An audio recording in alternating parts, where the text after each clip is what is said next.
My name is Melanie Hare. I'm with Urban Strategies, and we're working closely with the region of Waterloo and the local municipalities across the Central Transit Corridor, 3 of them, of course, to create a community building strategy. And I'd like to just take a moment to explain a little bit about the community building strategy for you. The opportunity really is to look at the ways that our community will be planned and built around rapid transit. For the past few years, there's been a lot of discussion, important discussion, around rapid transit coming to the Waterloo region. A kind of investment that communities like yours make maybe only 50 or every 100 years. So it's a really transformative moment and a very proactive moment that you have chosen to kind of invest in, enhance your transit system. And a lot of the discussion in the last couple of years is focused around the engineering, the alignment, the stations, which are all critical to kind of move that project forward.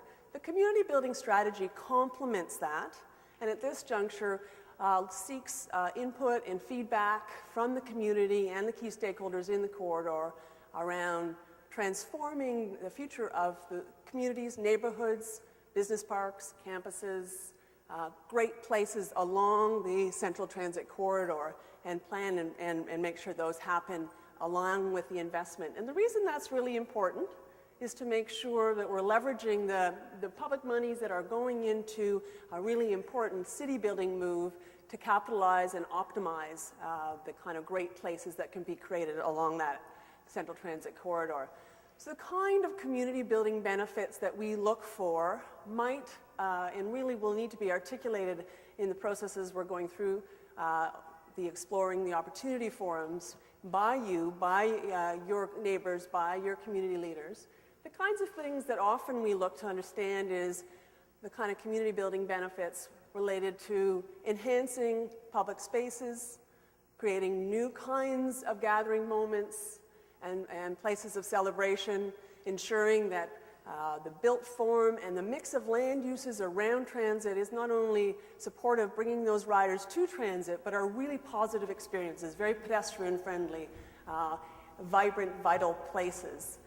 Enhancing mobility of a whole spectrum of options for people to get around, to go to school, to go to work, to go and play, to come and visit the region and enjoy it, are important community building strategies we're looking at. How can all of that strengthen the region? This is a regional investment with local partnership, but really we want to look to make sure that investment is leveraging opportunities and assets in all parts of the region, bringing those together along the corridor, to the corridor, and within the corridor. We also look at creating great streets and connections to make sure that the way we can get as people walking, cycling, blading, rolling, strolling to the transit line are really positive, safe, and good experiences, seamless experiences. And all of those ingredients are what we look at, and probably many, many more, at creating great places. So we have a real treat for you tonight, I think. I'm really looking forward to an opportunity to hear G.B. Arrington speak about some of the excellent experiences he's had in Portland and around the world, creating great places related to transit.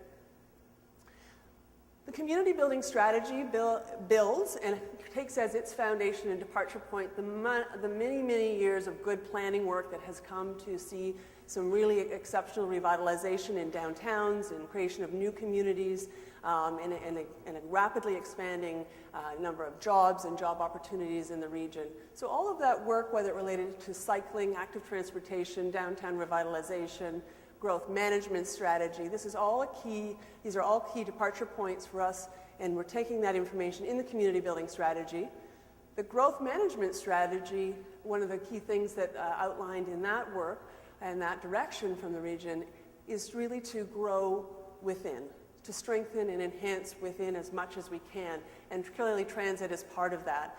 And part of the role of community building strategy is also to collaborate and integrate our thinking around building the city and the communities around transit with the engineering and the future design of the line, the stations, and the connections to those.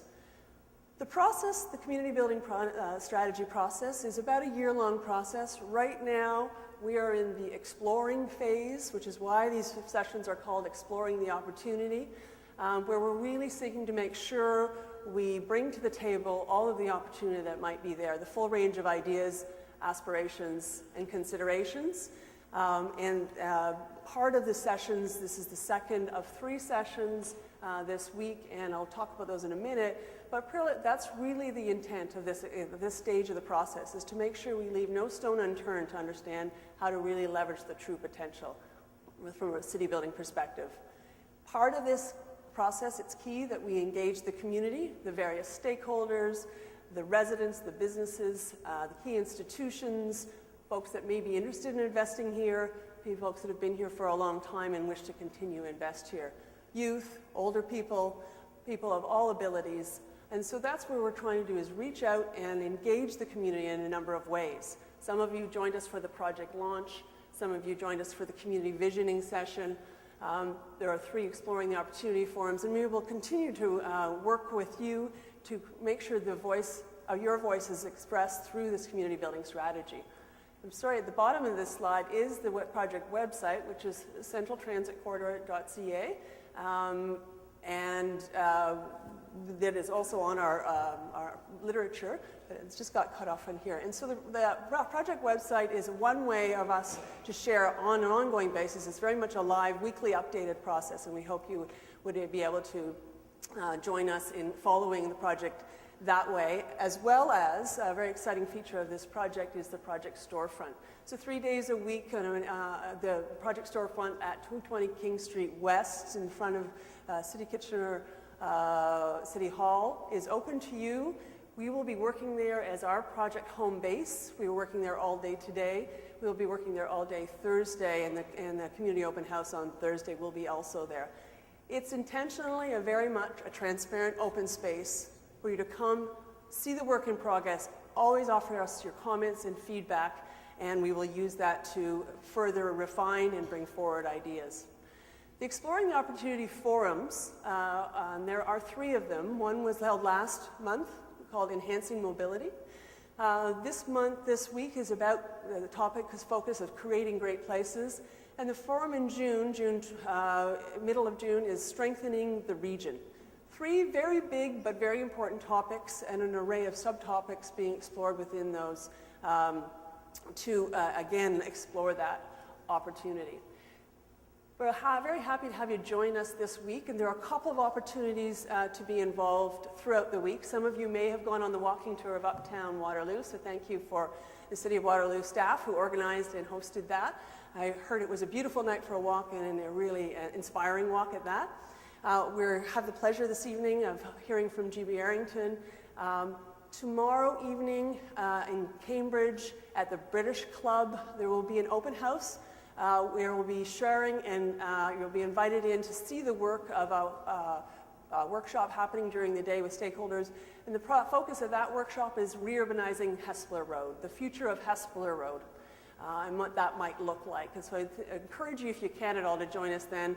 Tomorrow, on Thursday evening from 4 to 7 p.m. at, again, that project storefront, we'll be having all the material from the working sessions this week, and you're welcome to come and join us between 4 and 7 to have a look, speak to the project team, add your input, add your notes, add your thoughts, and we encourage you to do that.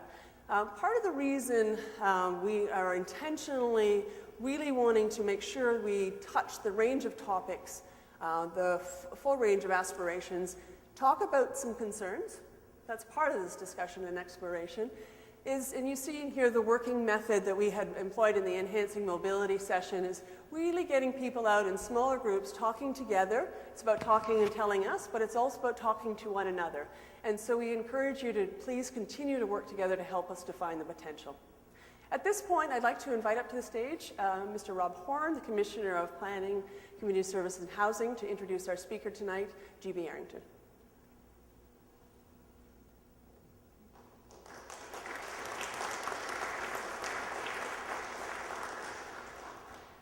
Great, thank you very much. Can you hear me? Great, thank you. First and foremost, thank you all for being here tonight, and thanks to Knox Church. If you haven't been here before, it is a beautiful, beautiful facility, and they open it up for many community events, so we're very, very grateful for that. As Melanie said, we are at a really exciting time in our community's evolution. We need your help to plan well so that we'll plan to build our community well. And rapid transit is coming, and our community must offer great built places that have to be well integrated with transit. And again, as Melanie said, please check our website for the events or give us a call. We need to hear from you, the community. And it is a transformational part of our history, and it's a part where you can play a vital role. Tonight is another opportunity to hear from an internationally renowned expert on placemaking and someone who knows how to build great and globally recognized communities. Tonight we'll hear from G.B. Arrington, Vice President and Principal Practice Leader at PB Placemaking. Now PB stands for Parsons Brinckerhoff, and you'll hear more from that firm, and they're going to be doing extensive work in our community. They're a world-renowned planning and engineering firm of over 14,000 employees. This is my first work with Parsons Brinckerhoff, and it's always fun to do a little internet research. So PB was founded in New York City in 1885 by William Barclay Parsons. And among Mr. Parsons' earliest projects was the original IRT line of the New York City subway, and it was opened in 1904. Henry Brinckerhoff then was a highway engineer, and he joined the firm in 1906 and brought his railway expertise, and he was a co-inventor of the third rail. The firm has worked on some of the most notable infrastructure projects of the 20th century, but it's the interrelationship between building transit and developing new communities along transit lines that makes PB and G.B. Arrington in particular a real opportunity for our community. So a very brief background on our speaker tonight. It is just extensive what he has done, where he has been, and what influence he has had on communities around the world. G.B. Arrington is responsible for providing strategic direction and leading PB's Global Transit-Oriented Development, or TOD, practice. Australia's Urban Development Institute says GB is considered to be the world's foremost authority on TOD policy, design, and implementation. His work has taken him across the United States and to Canada, China, Australia, New Zealand, Dubai, and the Caribbean. GB has received prestigious awards from the White House, the Federal Transit Administration, and was also asked to organize and moderate Vice President Gore's first Livable Communities Roundtable. In 2011, GB and his team received a national award from the Canadian Institute of Planners for their work in the city of Winnipeg. Ladies and gentlemen, please join me in welcoming G.B. Arrington.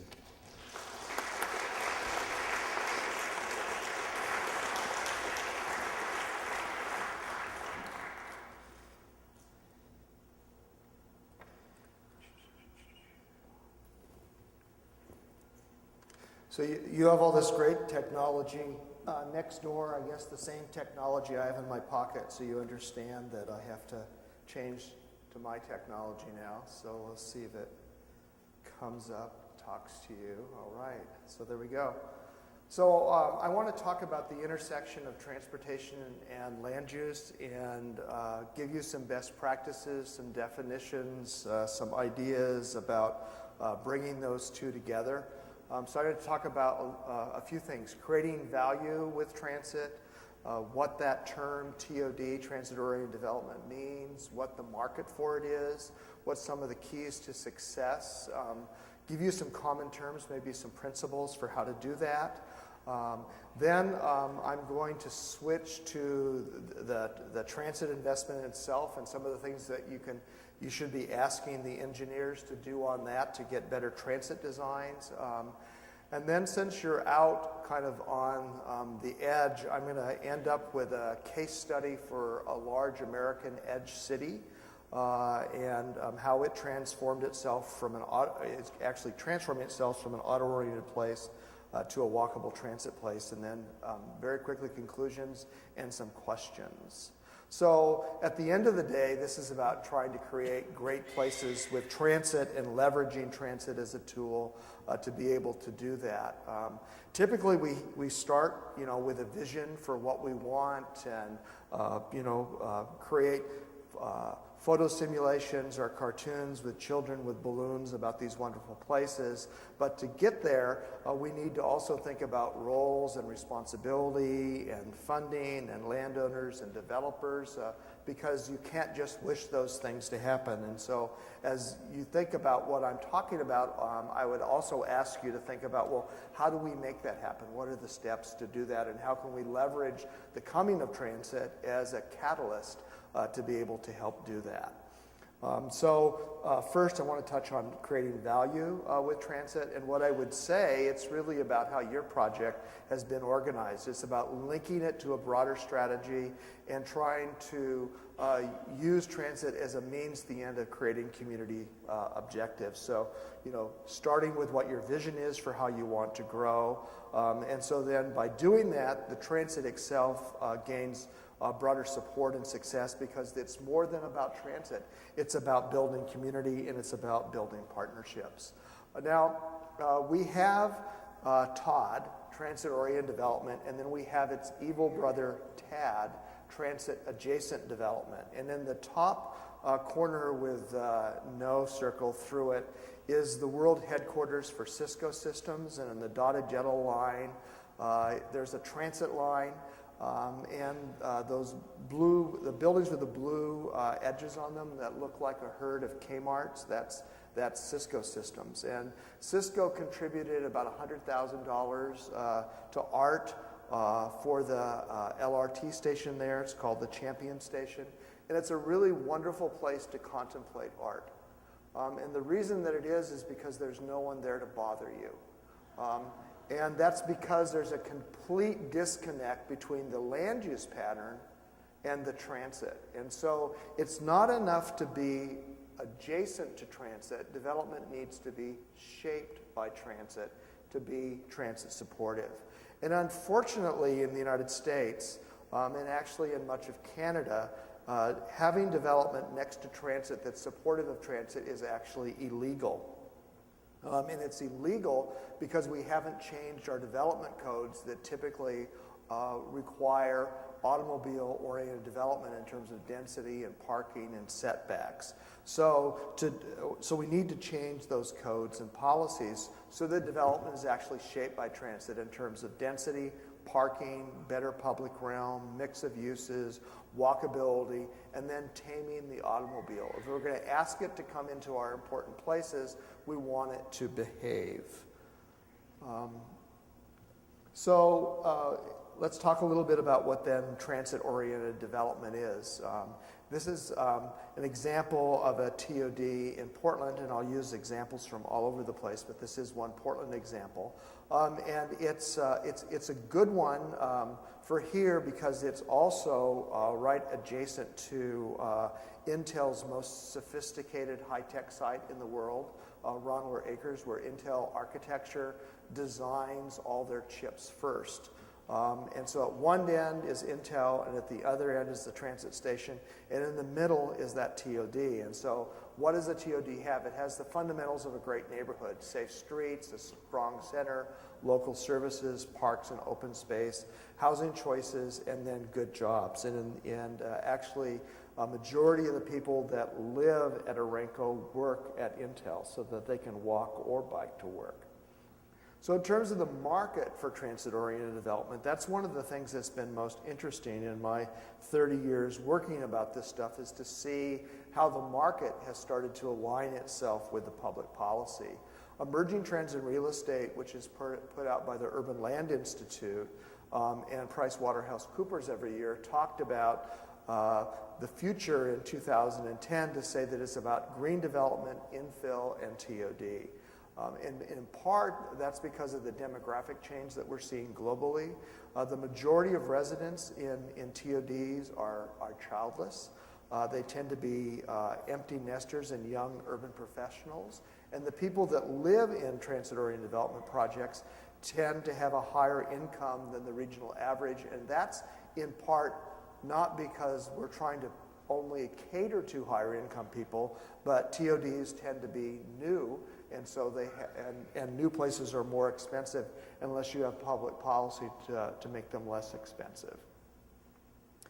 Last year at America's National Home Builders Conference, they released some really interesting research on the housing preferences for millennials, and 88% of Gen X want to be in an urban setting. A third of them are willing to pay more for the ability to walk. And it's a really huge market. There's 80 million people in Gen X. There's only 76 million baby boomers. And so if 88% of 80 million prefer something, that's probably a fairly large number. That's a huge number, in fact. The other thing that's happening, in the United States at least, I'd be interested to know whether it's also happening in Canada, is that teenagers are deferring getting driver's licenses. You know, when I was 16 years old, the rite of passage was to go out on your birthday and get a driver's license because you showed that, you know, you had ascended to some sort of freedom. Well, freedom today doesn't involve a car. It involves being able to be connected with a high-tech device. And so what we've seen from 1978 to 2008 is a 38% drop in 16-year-olds with driver's licenses. By the time they're 17, it's still 35%. You can see how the numbers are going down.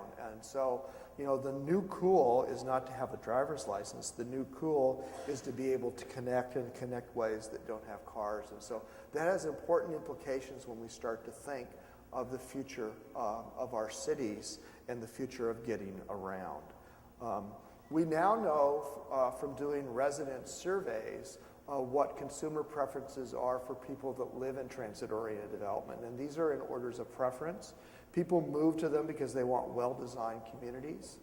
They want easy access to a center. They want quality transit service, a pedestrian-friendly environment, and they want good price value.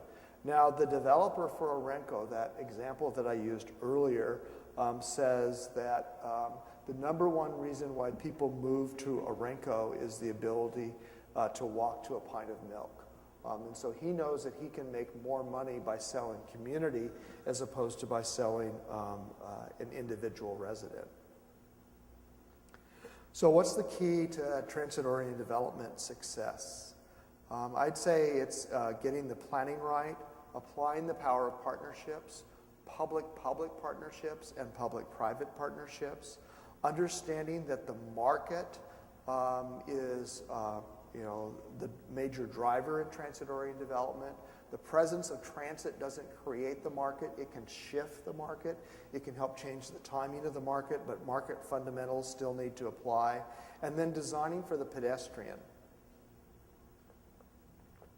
The interesting thing about designing for the pedestrian is that even if you don't have the big transit improvement in place today, we do have pedestrians today, and we have lots of them. And so that means that if you start by designing for the pedestrian today, the development that you'll have by the time that the transit investment arrives will be transit friendly because it's pedestrian friendly. And so that can help take some of the complications out of the issue of, well, when do we need to move to doing these things? Because, while there may be, global warming deniers, there's also transit-oriented development deniers that would say that, well, we'll do it once the transit comes. And, you have pedestrians today, so I would argue you can do these things today as well. The other thing about transit-oriented development is that it's not a one-time fits-all scenario. TOD works at a variety of scales, a variety of place types and typologies, and so when you're working with your planning partners here and starting to think about what kind of TOD makes sense for you, you can, think back to this typology and start to think about that there are different scales and mixes and types of development that make sense next to transit and can reinforce transit, because what comes first again is your vision and the kind of place that you want, and transit is just a facilitator of that. Now, the other thing I want to talk about is scale, because scale matters a lot in transit-oriented development. And what we're trying to do is we're trying to create a project, and so it's more than a parcel. And it's that kind of walkable district. And you know, at the outlier of the district, it's that 5-minute walk. For Winnipeg, I had this in hectares, but I changed it back to acres, so you'll have to indulge me. But you know, that 5-minute walk is about 125 acres, and so what you're trying to do is have that kind of as a walkable community. I would say most transit-oriented developments, and many of the ones that I'll talk about in a few minutes, don't meet that standard of a complete community, in part because it's harder, in part because it requires broader strategy, more cooperation, and maybe as equally importantly, in part because it's something that will happen over time and synergistically. So if we think about that, the image that says this is, I think, my last allusion to Orenco again, and then the round is another TOD that's on the same rail line in Portland. Orenco is 190 acres, and you can see that there's a variety of land use types and densities in Orenco. The round is a single project, and if you view it in the bottom slide, you know, it's a very impressive project. They actually measured the plaza in Siena, and it's the same size. I don't think that they were successful in bringing Tuscany to Beaverton. And in part, you can see that the challenge is that it's all surrounded with parking lots. Now, if we're an optimist, we'll say that those parking lots will fill in over time.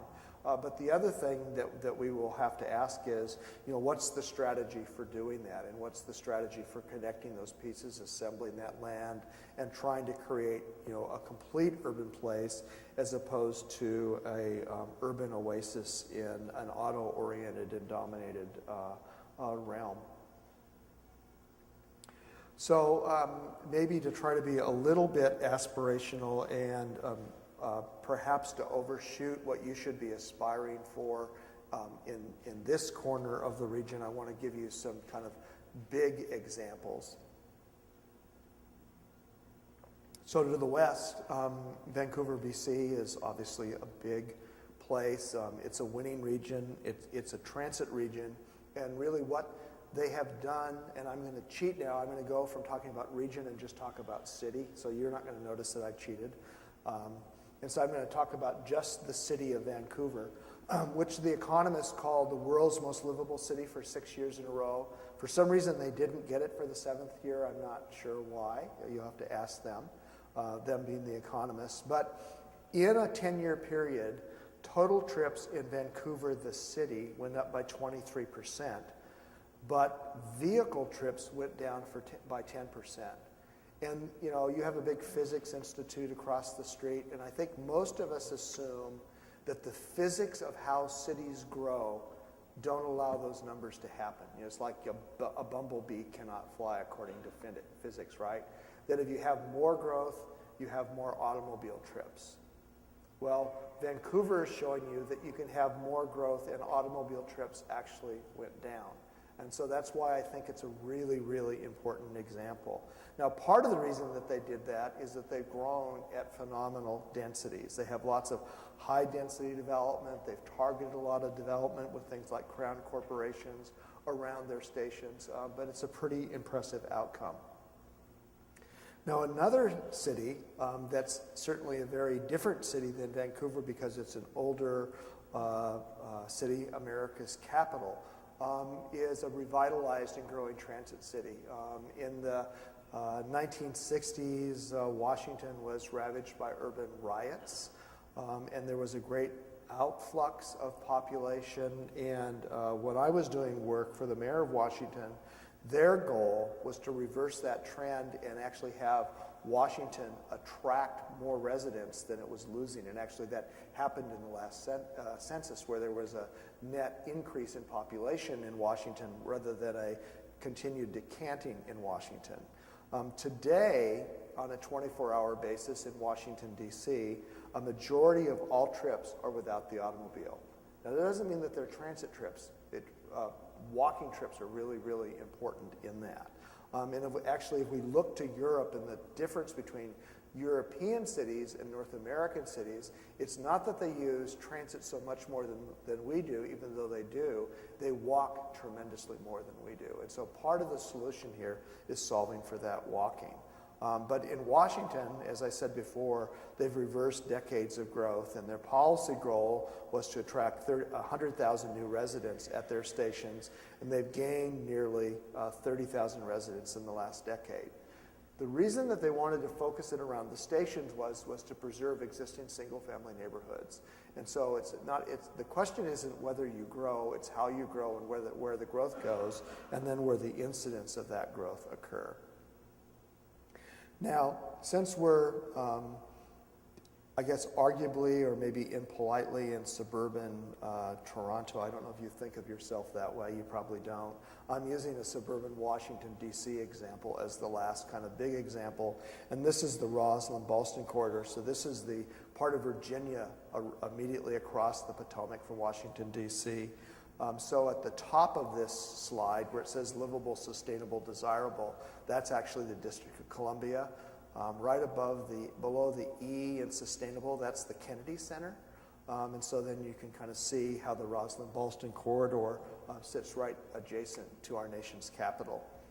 Now, this is another example where a majority of trips are non-auto trips. Between 96 and 2006, they saw a 5% per year increase in travel and arterials and a 37% increase in transit use. And as you can see in the development statistics between 70 and 2006, they've seen very robust, strong growth in office, retail, and residential. What you can't see here, but you can kind of see in the map with all the little station names on it, is there's a political strategy there. And the elected officials in Arlington County made a deal with the neighborhoods. And the deal was they would downzone the neighborhoods, stop growth from happening at the neighborhoods in exchange for having very high densities around transit. Now, unfortunately, some of the transitions that were done in the 1970s are too severe. There's too many high buildings right next to single family. They fixed that through the 70s, but it's a really interesting example of that kind of balance of saving neighborhoods but still having robust growth. And in fact, 8% of the land in the county has 37% of all of the taxes. And so it's been a robust strategy for them. Now, by now you might be wondering, well, but will these ideas really work here? Has your speaker tonight really overstretched? And you have to answer that question. But I'm going to talk about how we can bring these things down to scale. And I want to talk about some principles for transit-oriented development and how you might do this, and then do it at your scale and in terms of what makes sense. So the first one is that theme I've been talking about earlier, walkable and being pedestrian-oriented. And so to me, that's really, really important, and that's why it's the first principle. And that means having, block sizes for a 5-minute walk. That means you could walk around the block in 5 minutes, leave your front door, walk around the 4 sides and come back in 5 minutes, which means a maximum block face of each block of about 400 feet. It means orienting buildings out to sidewalks, and certainly in the redevelopment here in the downtown, the regeneration, the redevelopment, you've been doing lots of that. It's about calming streets and asking the car to behave, having active street edges with wider sidewalks on the key streets. And so great places are defined by great streets. And I would tell you, sometimes those great places are defined by congested streets because, congestion isn't always a bad thing. We're often attracted to places that are congested. There's good congestion and bad congestion. And I think I may be in bad congestion tomorrow morning when I try to get to the airport in Toronto. But usually, for me, the definition of bad congestion is when land use and transportation are out of balance. When they're in balance, and we've just created a lot of activity where in places that people want to be, that's good congestion. So the circulation in the TOD to do that is at the top of your hierarchy ought to be people, and then bikes, and then transit. And at the bottom of your hierarchy, in terms of what's important, ought to be the automobile. And so that means designing streets in a context-sensitive way, asking cars to behave in those important places by going slower, that slower block size, favoring those active transportation uses, and then seamlessly connecting your TOD into communities. So looking at that in plan view, in terms of what those TOD streets might look like, it means those wider sidewalks and attractive streetscaping, wayfinding, clearly marked pedestrian crossings, and that hierarchy of active transportation uses. The second principle would mean medium to higher density. And by higher density, I mean greater than the community average. I will not tell you what density is appropriate for your community, because that's really, your question to answer. It's why I showed that typology, because there are lots of definitions of higher that are higher than the community average. And I'll get to this later, in that higher density, distance to transit matters, and so that density should be clustered close to transit. On average, if we take large areas, say a square mile, a density of 6 to 7 dwelling units per acre on average would support frequent bus service. You need about 9 to 25 dwelling units per acre to support rapid transit. You want retail and office closest to transit, because those are the uses that are most sensitive to walking, and I'm going to come back to that in a bit. And then minimum densities are an effective tool. Rather than saying that you can have density up to this high, if you're going to allow high density, we also want to raise the floor, so in those important places that we don't allow too low of a density, so that we can bracket that.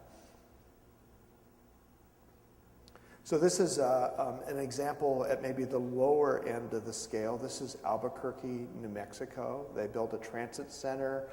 They've seen about $35 million worth of new private investment, about $100 million in the pipeline. The cities played an important role in terms of setting the table with land assembly, providing some parking and tax abatement, and then they were able to get mixed use in their downtown around the center, which is really important in Albuquerque. This is a Texas example, another more kind of intermediate, or you might call this moderate density, far suburbs of Dallas, Texas. This is a downtown catalyst project. It's right next to a light rail station on old industrial land. The city role was to assemble the site, to provide the entitlements, and then they provided the developer $7.1 million that went into the public realm of the streets and into structured parking. In this project, there's 189 residential units. It has ground floor retail, as I mentioned, structured parking, and then enhanced streetscapes. So we want a mix of uses, which is different than mixed up uses. And so a mix of uses could be vertical or horizontal. This is the most difficult thing to execute in a transit-oriented development project. It also provides the greatest benefits in terms of more walking, greater transit ridership, and reduced automobile use. And so when and the reason is, when you start putting uses together, you can start to take advantage of that proximity. And it doesn't really matter whether you woke up there, you took transit there, or you drove there, because once you're there, now you can be a pedestrian, because the things that you want to do are all within walking distance of each other. The other thing to think about once you get into writing development codes is prohibiting auto-oriented uses closest to transit. So I'll use a Canadian example. Let's say that a Tim Hortons with a drive-through is an auto-oriented use, but a Tim Hortons without a drive-through wouldn't have to be an auto-oriented use, because you can walk to that. It doesn't require the drive-through.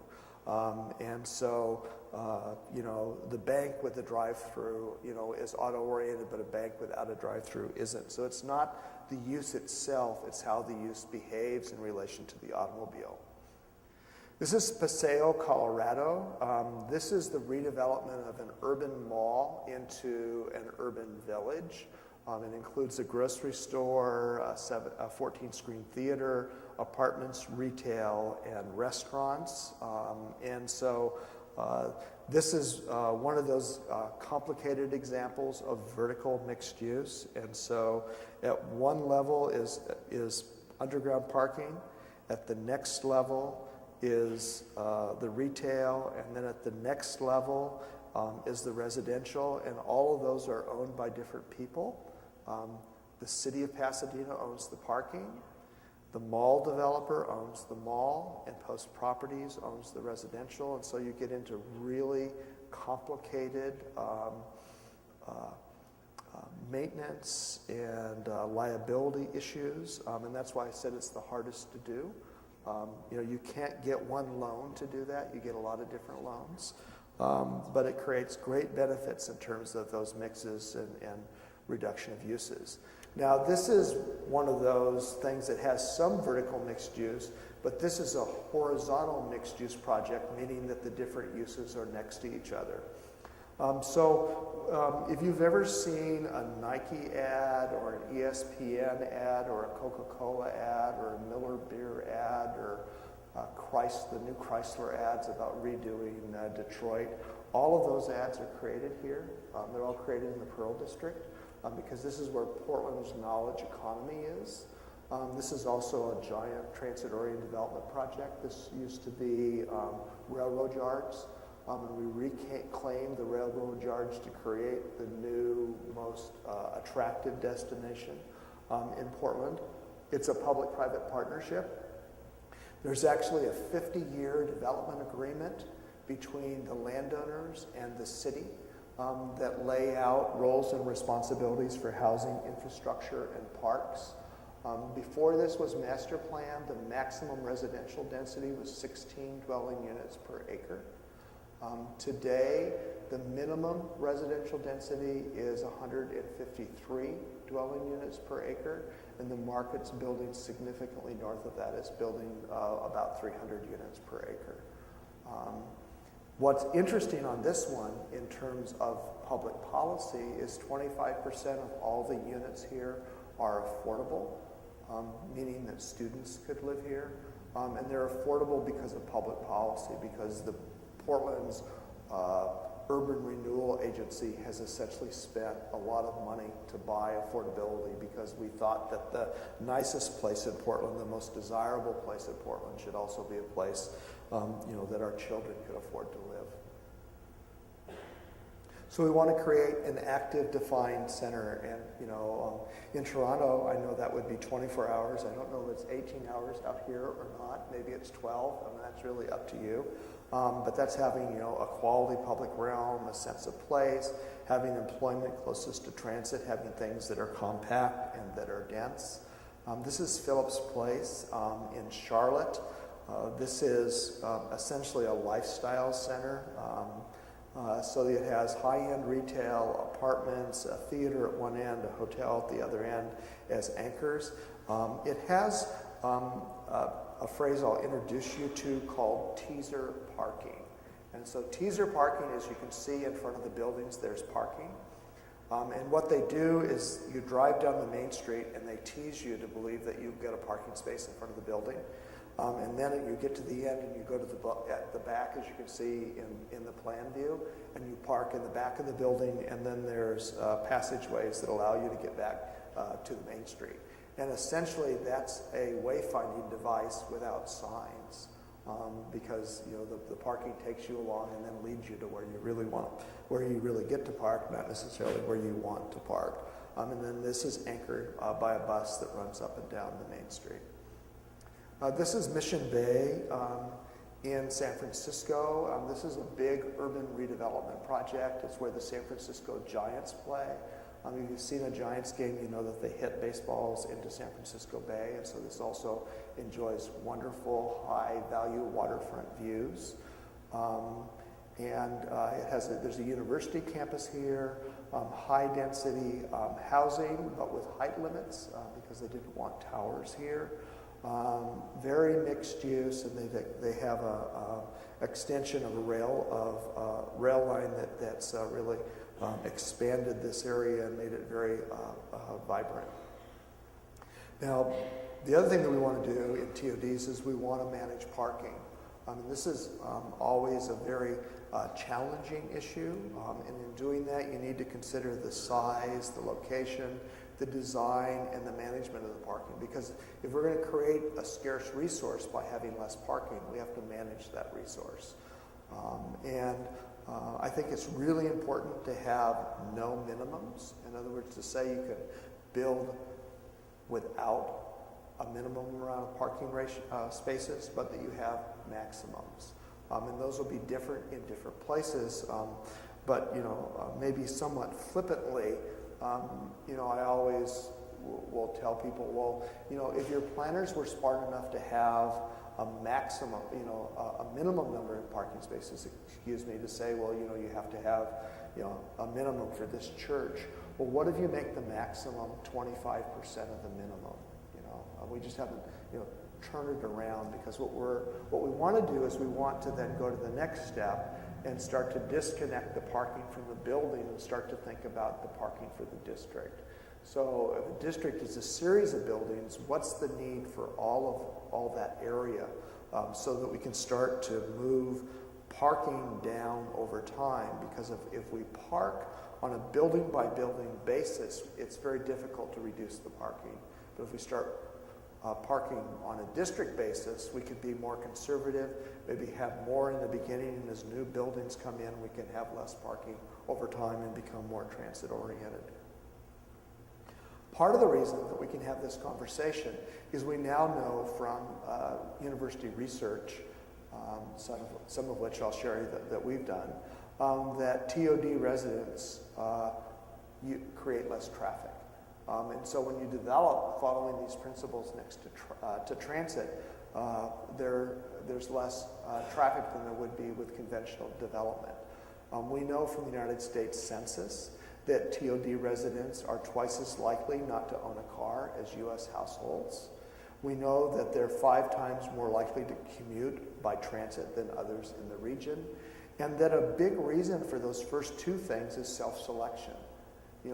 Because you live near transit or have a job near transit or go to school near transit, you may choose to live near transit. You're self-selecting to say, transit makes sense for me. And so people that are predisposed move to live next to transit. And that means that their impact on local roads and the travel that they create are different than others in the region. The problem is, in many development codes, we treat them exactly the same as we treat everyone else, and there are problems in that. So here's some of that behavior that I talked about that we did research for the National Academy of Sciences. And we measured 17 built transit-oriented development projects in different contexts throughout the United States. The bottom line is that TOD housing generates 50% less traffic than conventional housing. This is using the Institute for Traffic Engineers predictions of what would happen with regular traffic. So a multiple family TOD unit produces on average 3.55 trips per day. A conventional multiple family project without transit produces 6.67 auto trips a day. And to put that in context, a single family home creates 10 auto trips per day. So then if we start to look at, well, if you had 50 single family homes, that's 500 trips. A multiple family project with 50 dwellings, that's 333 trips. Or a multiple family TOD projects with 50 dwellings, that's 177 trips. And so, those things start to play out certainly in different ways. And then the final principle to apply in thinking about how to apply TOD here in the Waterloo region would be public leadership. It's generally critical for success. You want to align political will with TOD objectives. That means getting your plans and your capital budget aligned. You need to focus on implementation, and then what you want to do is you want to nurture progressive developers to see, if they've done good projects in your downtowns, what will it take for them to do good projects around some of your other stations. So this is Uptown in San Diego. This was the site of a dead Sears department store and a dead mall. And originally the city bought that because they wanted to do a big library there. And then they decided that the demonstration project that they wanted was a transit-oriented bus, essentially a TOD. And so this has a substantial amount of residential, 318 residential units at 42 units per acre, and this is near single family, so that's fairly high density. It has a grocery store with the parking on the bottom, and so this is one of the ones where your shopping cart hooks into the escalator, and the escalator takes you down below to where your car is, and so it's kind of an interesting project. And this is at the other end of the spectrum. This is one in Seattle. This is Columbia City. And so this is what we call in America, used to be a public housing project, Section 8 housing, so very low income housing. This project got redeveloped as a mix of market rate housing and public housing. And then also a number of community facilities, retail, a community center, and some medical facilities as well. And you can see how that comes out and meets the street and follows a lot of TOD principles in terms of its design. It still has a lot of open space and a variety of housing types. So I want to talk about transit a bit because we've been talking about the land use around transit. I would say in general, with transit design, that we simply have to do better. At the risk of being provocative, I would say that this is one thing that Canadians do worse than Americans. For some reason, your public realm in transit comes closer to resembling an urban bathroom than a place where you want to spend time in. You're very good at designing highly efficient transit, but not transit that you start to think of as a great public space that you want to spend time in. I remember one of our developers saying, that a transit station should be a place that you can fall in love at, not a place that you want to just flee from. And so I'll leave you with that as a standard as you think about some of your stations. And so, lots of times we think about, this is DuPont Circle, there's 2 subway stations here, and this is our image of kind of that urbanism. This is a transit station that opened in 2007 in suburban Washington, D.C. This is not in Canada, this is in America. This is a place that is actually planned to be a major TOD, but of course it's designed in such a way that could never happen because they've solved for bus access and parking all around the station. So that's actually Dubai, and we did a lot of work in Dubai, but that's a different story. But part of the question here was showing them, how can you create urbanism and make the connections and start to think about how your transit and your beautiful shell over the transit line can actually be connected back to, because in Dubai, maybe because of interesting engineering standards, they had the transit and then 120 meters of desert and then the buildings, because they wanted to use those 120 meters when it's 120 degrees, as a utility corridor. So we had to explain to them, well, maybe having the development next to the transit was a better thing than a utility corridor. But anyway. So when you think about doing that, we need to think about different solutions for different stations. And so part of the kit of parts that you're dealing with transit are all these things listed here. Where do the buses stop? What land are you going to buy? Where's the platform? Will there be parking there? Will you be doing development on some of the transit agency land? How do you walk there? Can you create a place as the station? How do you get in and out of the station? Are you going to do that in such a way that's automobile-oriented, or are you going to do that in such a way that's development-oriented? So this half of the cartoon is kind of the automobile-oriented way, and the other half of the cartoon is really more of the development-oriented way. Now, when the other half comes back in a moment, what you'll notice is both halves have the same amount of parking, both halves have the same amount of development and open space, but they're just arranged in different ways. And sometimes the cartoon on the bottom will be appropriate here. Sometimes the cartoon on the top will be appropriate here. But if you allow your engineers to design it the conventional way, it will always look like the cartoon on the bottom. And so what we have to do is to figure out where it's important to have the cartoon in the top occur. And this conversation is part of that. And so we call that development-oriented transit, and that's in part an intervention in the traditional engineering process. And I asked before for the car to behave, but we also have to ask transit to behave and to create great places with transit. And that means keeping your vision in mind for the kind of place that you want, not just the automobile. It means breaking the mold for transit. It means looking outside the right-of-way. It means balancing place and speed, because what the engineers appropriately want is to get you places quickly.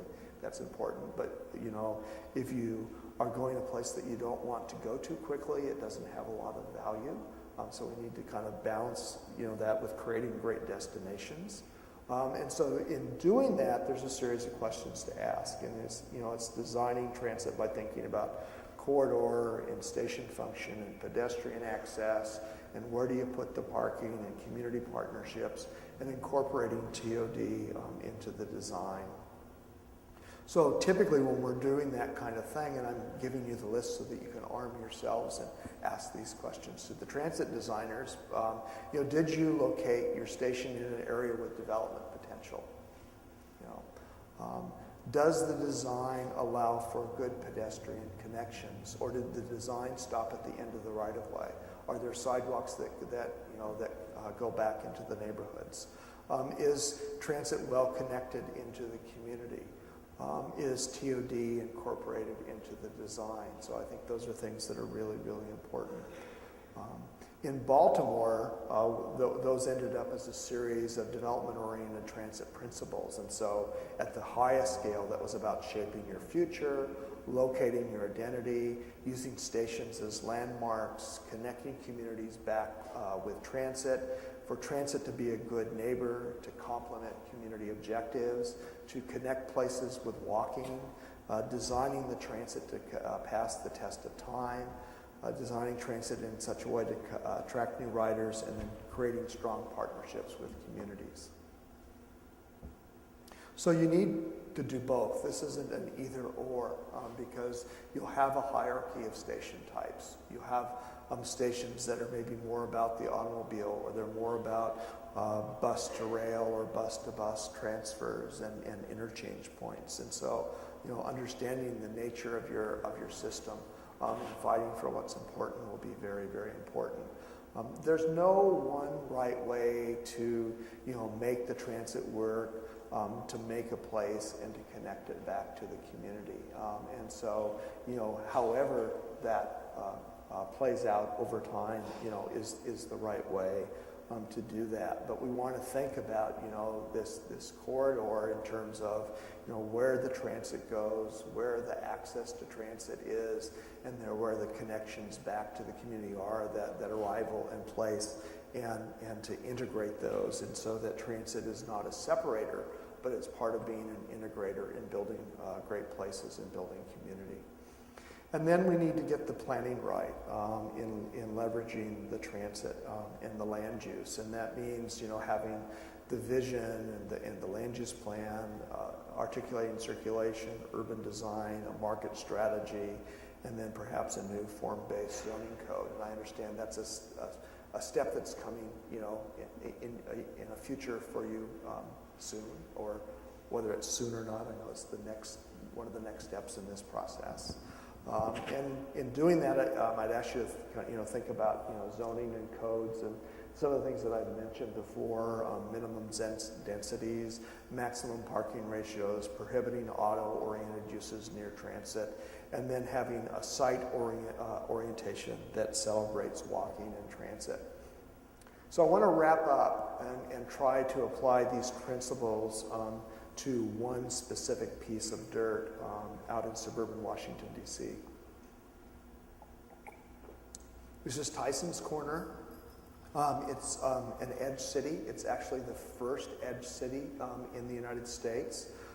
If you took all the employment that's there today, it would be the equivalent of the 12th largest downtown in America, so it's a big place. It has 120,000 jobs.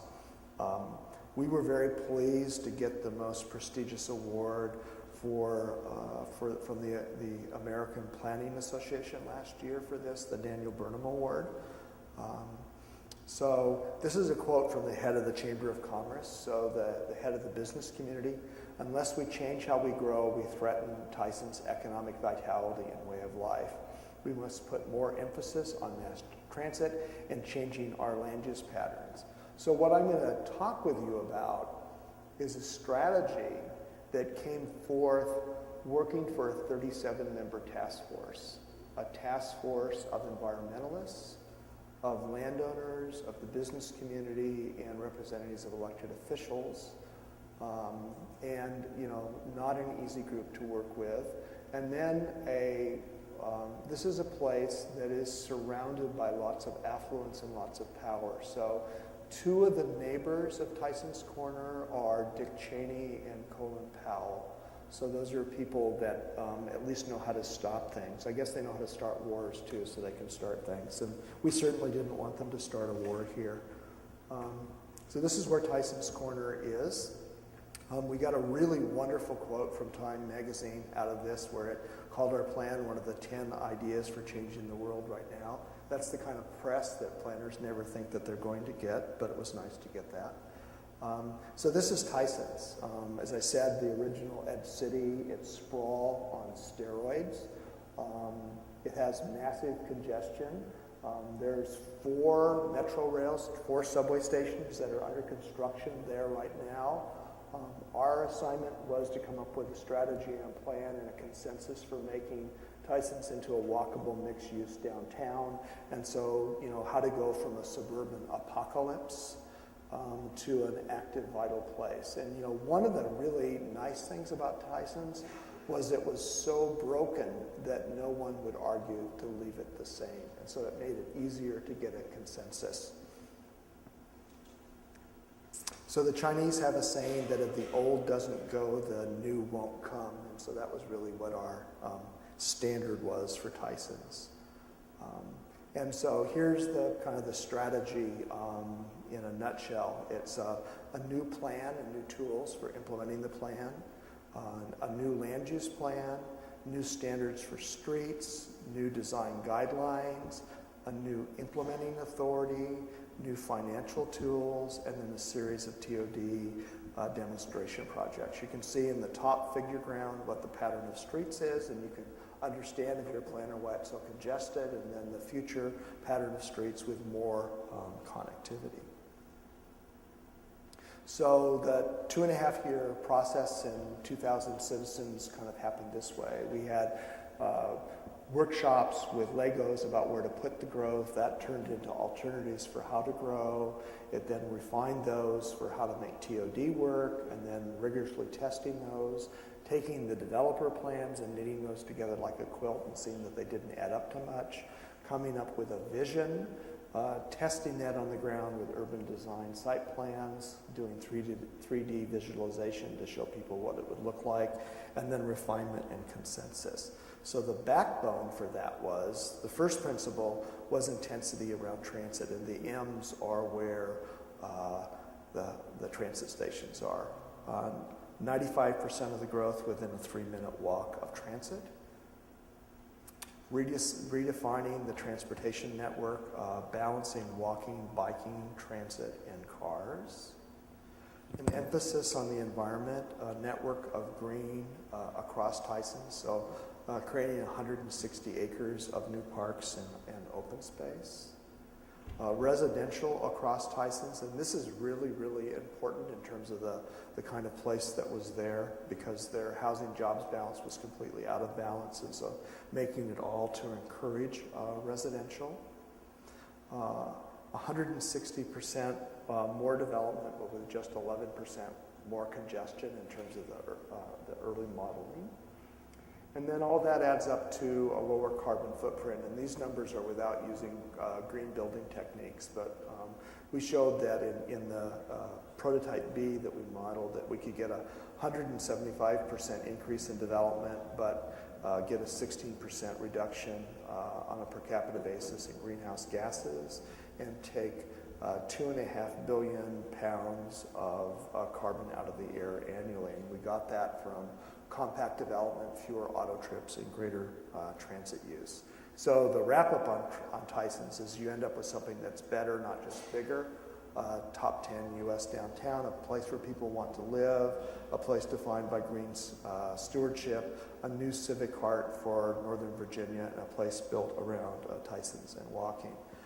So I'm going to just run through, I think, 3 slides that give you some visualizations and then some quotes from the national media on the plan. You can read those, but one from National Public Radio, our national radio station in the United States, about how Tysons was the place trying to do this first. One of the places right near a station, a quote from the New York Times from their real estate section looking at the plan for Tysons. And then finally an op-ed from the Washington Post commenting on the dramatic transformation and why it was so urgent, in part because Tysons was so broken. So if we just wrap up, and this means that now is the time for you to think about questions, what I would say is, the trends are on your side in terms of thinking about this stuff. These are the kinds of things that the market wants to do if it has the opportunity. You need to plan for the pedestrian. You need to leverage the power of partnerships, public-public and public-private. You need to raise your aspirations, and I'm not saying that's because your aspirations are too low, but what I think is that what's been happening with transit and land use may exceed what you've been thinking about in the past in terms of what's possible. You need to make transit development legal and easy, so it's possible to do this. That developers do not have to forget the names of their children to be able to implement these projects. And you need to develop a strategy that's equal to the task. You have a bold strategy in terms of what you're trying to do with transit, and then linking that with better transit and great urbanism is really what you have in front of you. So thank you very much.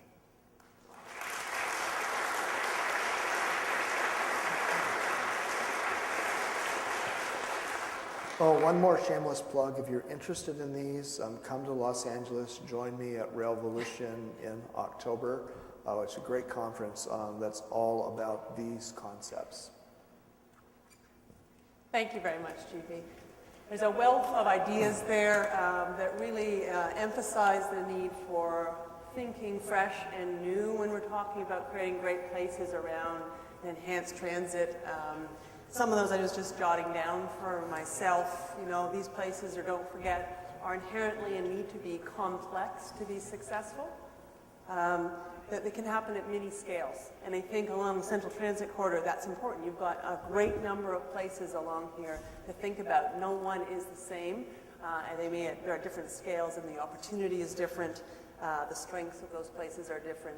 Partnerships, I think, and I think you've talked about this a few times, are really instrumental and key.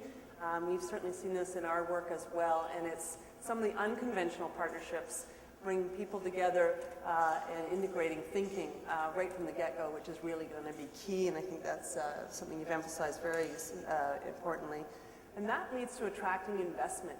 We had some sessions today and people said, well, how are we going to get all these new beautiful streets and public spaces and other things that we want, because the city and the region aren't going to be able to pay for it, and the project isn't delivering that necessarily. And part of the answer is getting the partnerships, bringing the investment, and making sure you have a vision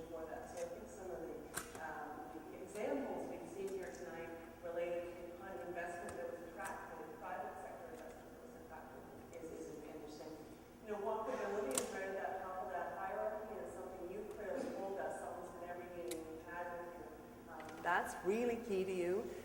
And then related to that is people places. Someone said this afternoon when we were talking about principles of great places, they'll be great if they're great people places. And I think that that's shown through, I think, in a lot of GB's examples. So I thank you for that, and I thank you for your inspiration. And I do encourage the Railvolution conference is a really exceptionally interesting session in that it really brings together a whole range of players that are key to making these transit supportive development and integrated transit land use together. So when I go, I see politicians, I see commissioners of planning, I see people who are just really interested and feeling really compelled and committed to understanding this. I see developers, and it's that interesting, it's not an engineering or planning conference, it's really bringing those parties together. I'm sure you may have some questions for GB, and I think he'd be willing to entertain a number of them. I know I've seen a lot of the factors for transit-oriented development in terms of what it's allowed by zoning, what's required by zoning. I'm wondering, how do you go about convincing municipal planners that allowing that kind of development is a good thing? Because some of these things are conversations I've heard before, and it's very difficult to breach the subject of minimum parking requirements. How do you get change in those kinds of things? Well, the reason I mentioned that in the presentation that parking is one of the most difficult ones is because it anticipated your question that in fact it is difficult to do. And so that's why I advocate creating a framework for doing it on a district basis. And so, park the downtown as a downtown as opposed to park the downtown as a series of individual buildings. Then do parking utilization strategies, and to find out, do we really need as many parking spaces as we need? And then you can start to ratchet down the parking, or you can change the pricing of the parking, because you also have to change the management of it. And that can either be a government exercise, or it can be a private sector exercise to start thinking about it as a district. Sometimes there's a role for government in those private sector exercises to start setting up the parking management associations and then leaving it to the private sector to implement it. So there's a variety of ways to get there, but parking is a really, really important nut in all of this, and one that we just can't wish away, because then the parking will just be deflected someplace else. Your pictures were beautiful, and a couple things stood out to me. One was that many of your roads were wide with boulevards. We don't have that here. The other thing that was lacking, we get a little snow once in a while, and I didn't see one drop of snow in any of your pictures, and I'm wondering how we're going to deal with that. And just to remind everybody about parking, if you remember the outcry that took place when they wanted to put in the square down here in front of Waterloo on King Street. So you're going to have a hard time convincing people that maximum parking should be part of it. The climate conversation is, roads come in all different sizes, and the pictures are prettier when it's sunny than when it's freezing out, because there's people in the pictures. You move quicker when it's cold. We did do this kind of work for Winnipeg, and last time I checked, Winterpeg, as some of you call it, is colder than here. And they asked us to put a chapter in the guidebook on applying these principles to climate. And so then our first comment to them was, well, certainly we'll do that. After all, you're the client, you can tell us what to do. We accept that. But that to remind them that climate is an issue in urbanism in very wet places.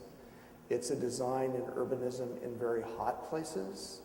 And it's an issue in cold places. And the point there is that climate is part of the human condition. And it affects how we move around and when we move around, but it doesn't affect good urbanism, because we have great examples of good urbanism, in the hot Middle East or in cold Northern Europe or in the temperate middle. But we apply it in slightly different ways. And so we have to take our clues from the places that we're in. You know, it was interesting in talking with people in Singapore. They told us, well, we have monsoons in the afternoon, so we won't walk as far because we have monsoons. And so you know, there are always those physical limitations. But I don't think that those are reasons not to have good walkable urban places.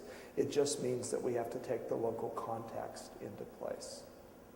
If in some hypothetical project, say the engineers have not designed the transit system particularly well, might this create problems for the planners who are trying to develop ideas in the sense that you're talking about? Because in a sense we're talking about perhaps building a house on sand and not on rock. You know, a big part of our practice is redesigning existing transit systems. You know, the bad example I showed you in Washington, D.C. is because we know a lot about it, because even though the station was completed in 2007, you know, we have already been hired and completed a plan to completely redo the station. So the engineers understood they got it wrong the first time. And part of the reason that they got it wrong is because our expectations about what transit are supposed to do have changed. So I'm not here to point fingers at the engineers. I'm here to try to raise the bar in terms of clearly articulating what we're asking of transit, which is different than maybe what we were asking of transit before, and maybe different than the design standards that we've historically used for designing transit. And so doing just what this project is about, which is about community building with transit, and trying to do that as an outcome and making that a joint partnership. And it's, you know, I started by thinking that the engineers were the problem. What I realized is that the problem is that the rest of us weren't being clear enough with the engineers about the outcomes that we wanted and allowing them to do their job. Just to pick up on the comments on what to do with the parts of the region that are in the central transit corridor that are not at all pedestrian unfriendly right now, that have 6 lanes of width and 60 km/h speed limits. So I'm wondering if there are some examples of projects you've worked on, or neighborhoods or communities you've worked on, where you have tried to transform those kind of suburban retail strip areas, and what kind of approaches related to the roads are trying to move them towards more pedestrian-friendly environments. You know, absolutely. I mean, if you take the transit out of this presentation and you make it about creating walkable urban places, then you'd also be applying, you know, the standards of what the vernacular is in the United States right now, complete streets. So, you know, slowing the street down, starting to look at the cross-section of the street to provide a variety of uses, solving for more short trips, because a majority of the trips are short trips. It just so happens that the long trips are easier to count, so our transportation policy tends to focus on the short trip. Solving for all trips for all purposes, somewhere between 18 to 22% of trips are trips during the rush hour. And so if we start to solve for, you know, non-work trips, you know, I think we'll start to look at different kinds of regional facilities and, you know, designing a transportation network that solves problems in a different way.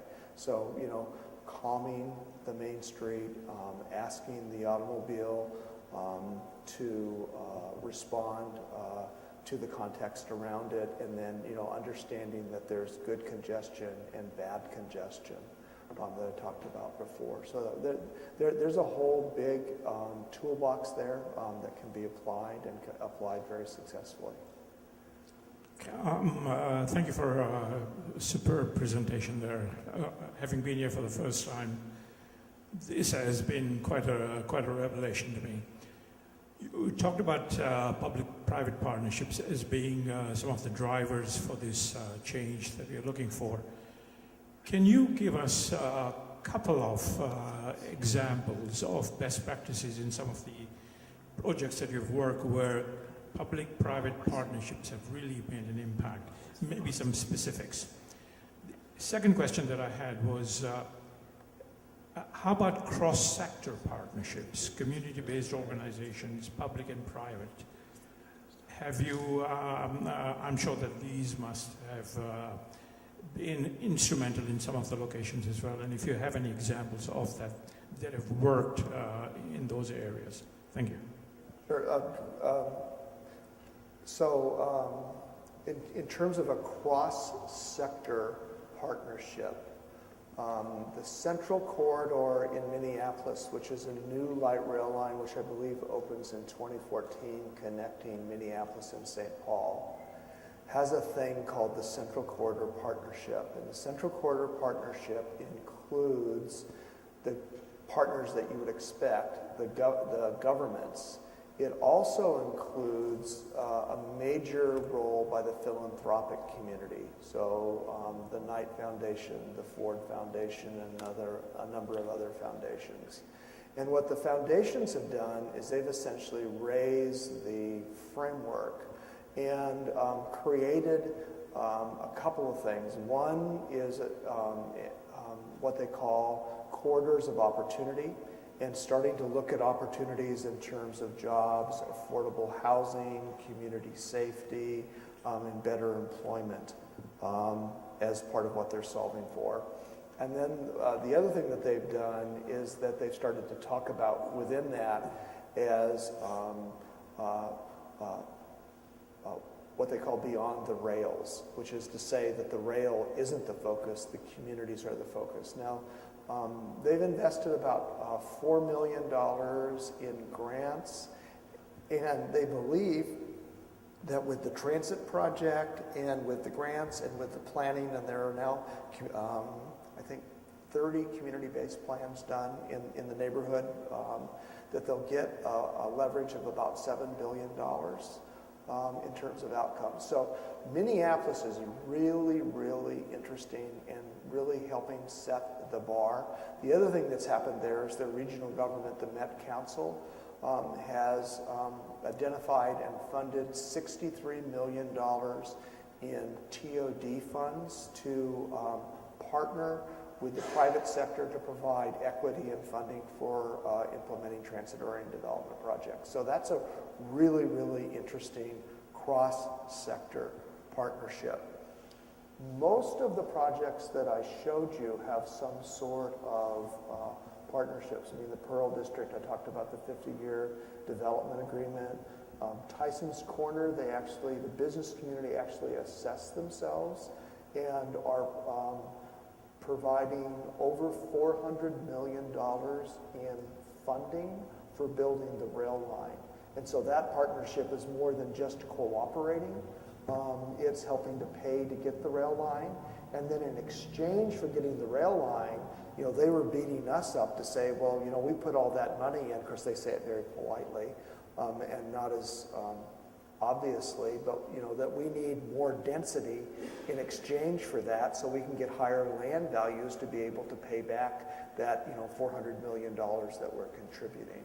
So there's a whole bunch of those kinds of examples, and I think that the future is more about those kinds of partnerships, because government has found that their ability to write checks has been diminished significantly in the global downturn. And so we're needing to look for more partnerships to be able to deliver the kinds of outcomes that I've been talking about. Yes. You alluded to my focus a couple times. Once when you mentioned a suburb of Washington, I think was called Rosslyn.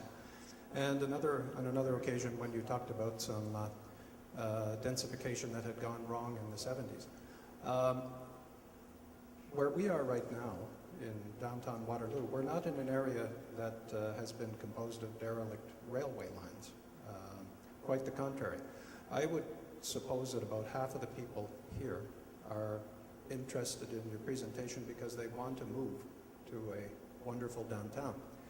The other half of us are here because we already live in a wonderful downtown, and we have for decades. My concern is, as the transit-oriented development becomes probably quite rightly a priority, the existing neighborhoods around it, which are lower density, but historic and attractive, will become a secondary priority. Specifically, as those of us who have been the core of the city see our streets designated as collector roads, or as we become areas for spillover parking to account for miscalculations, or as is presently happening as infrastructure is installed. In the case I'm thinking of, hydroelectric infrastructure of a very industrial nature that is now beginning to snake its way through a formerly treed and beautiful neighborhood, and which is destined to perhaps become a less beautiful neighborhood in the interest of supporting the priority area, which is a preamble to bring me around to my question. To what extent have you ever attempted to address the priorities of an existing healthy downtown, and to what extent is that destined not to be such a great priority? Yeah, I mean, there's a lot of very legitimate issues in your question. I guess my experience is a little bit different. I live in one of those certifiably nice neighborhoods that has a rail line that goes right next to it. And our neighborhood's reaction was, well, you can service but don't change us. And so it's one of those areas that got downzoned so that it couldn't change, that there couldn't be any of these TOD principles applied to my neighborhood. And you know, one of the early important planning actions will be to identify where the areas of change are. And that wasn't part of your question. So your assumption is that you're in an area that's maybe not changed by this, and will you still get attention and get the kinds of services that you need? I don't know how the politics will work here, but what I have noticed in the places that I've worked is that the historic neighborhoods, the older neighborhoods, tend to have the most active community associations. They have the residents that are already there. The new places don't have the residents yet. And so the balance of political power still tends to go to the older places that already have the pre-existing relationships with the elected officials. So, you know, my historic experience is that you'll do well. My credentials on that aren't my TOD credentials. Those are that I used to work for the U.S. Senate, and that I think about politics in all of my planning, because that's also the essence of planning. You had mentioned iExpress to connect to some of the northern areas of Waterloo. Is it going to be connecting, and it's a little bit off the planning of the whole area, but is it going to be connecting to the LRT stations to bring in the northern areas? I think our concern is that we want to see an LRT, that system with the idea of being people-oriented and transit-oriented development, I think is critical, and it's really enlightened me as to what's going on. But I know that we want to see it, the LRT, as a way to connect the outlying areas so we can get right down to the hub, because to me there's no point in having a hub if things don't connect. So maybe I can answer the question. The short answer is yes. We have 6 new iExpress routes that are planned over the next 7-8 years. And then on top of that, as Melanie said, we're also redoing the traditional Grand River Transit route to actually make it as easy as we can for you to get out your door, onto transit, to the Central Transit Corridor, and then of course we now have GO Train and Via to get you to Toronto or to get you to other destinations. So emphatically, yes, that is our goal. We also know we need to improve the existing system. There's no doubt about that.